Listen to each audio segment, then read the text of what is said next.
on us early, and we played right into their hands as to exactly what they wanted us to do, which was to shoot jumpers early in the game instead of execute what we have to execute, just to flatten out their trap. And, it was downhill. It was pretty much, digging a hole right from the beginning, getting down double digits and having to come back. And just did not play a very smart game at all tonight. This compounded the problem. It wasn't until the fourth quarter that we decided to hit the open man, or even attempt to hit the open man. That's a nice team. Bob's done a great job with that group of guys. Got some size in the guard positions, got some real good shooters, got a hell of a post-up player. Besides the tendency to rely on too many jumpers at one end, at the other end, do you think that early fouls sort of got these guys into a shaky mindset? You can use that as an excuse. And, I made the point at halftime, we got to learn to play people and take pride in whatever techniques we are teaching in practice, apply those techniques to the game diligently to try to prevent that. And yes, it does bother you. It's frustrating to have both Patrick and Derek to get 2 fouls immediately, but that's the way it is. We have to adjust and adapt to it, and stop cross-matching everybody where we get beat in transition. They took it as a sign that they could attack the rim at will, whereas your guys seem to be passive. Well, they took us out of our offense, but they didn't really. They took us out of our offense by trapping the ball, and we have a counter to that. If we just make 1 or 2 passes, we can get into any set we want. We just didn't do it. We relied early with open jumpers that becomes your undoing, on the road. We're not smart at all tonight. Did it surprise you the way they defended you guys? No, we weren't surprised. We knew they would probably do that. We talked about it, and we work on it every day for 3 years. But anyhow, if you're not going to make good decisions, with your shot selection on the road against a team that's playing real hard, you could get yourself in trouble, and we got ourselves in trouble.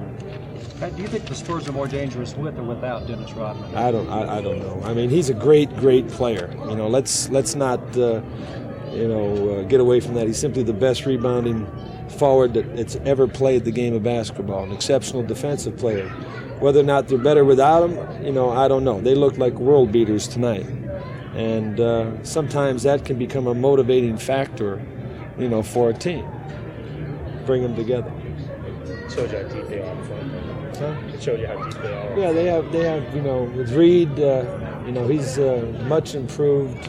Robinson, Moses, Cummings. They can play Elliott over there with Chuck, Willie Anderson. They're a big team.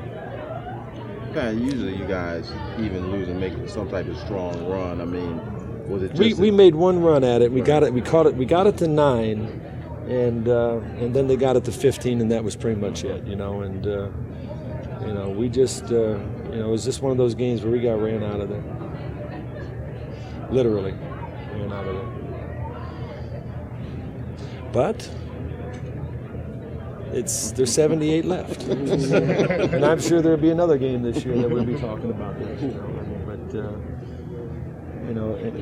As a basketball team, when you're a veteran team, it simply comes down to a maturity level to want to improve your game individually and the team's game. And unless you're really willing to do that and play at a level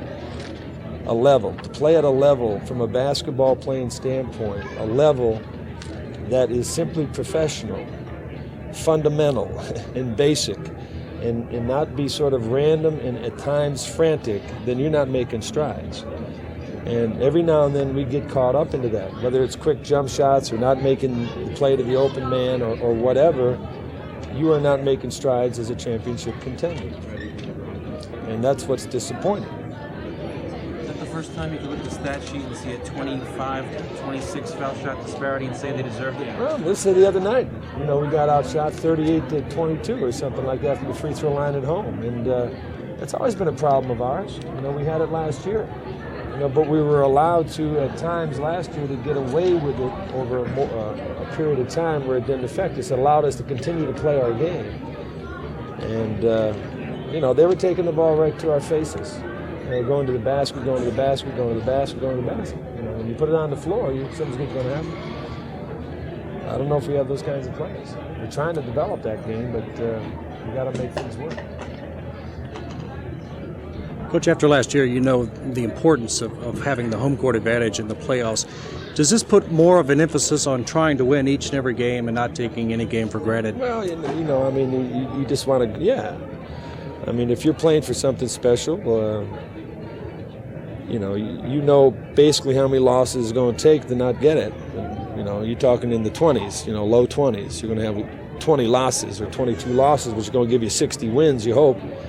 You know, but you're not going to win every night in this league, but you have to put an emphasis on that.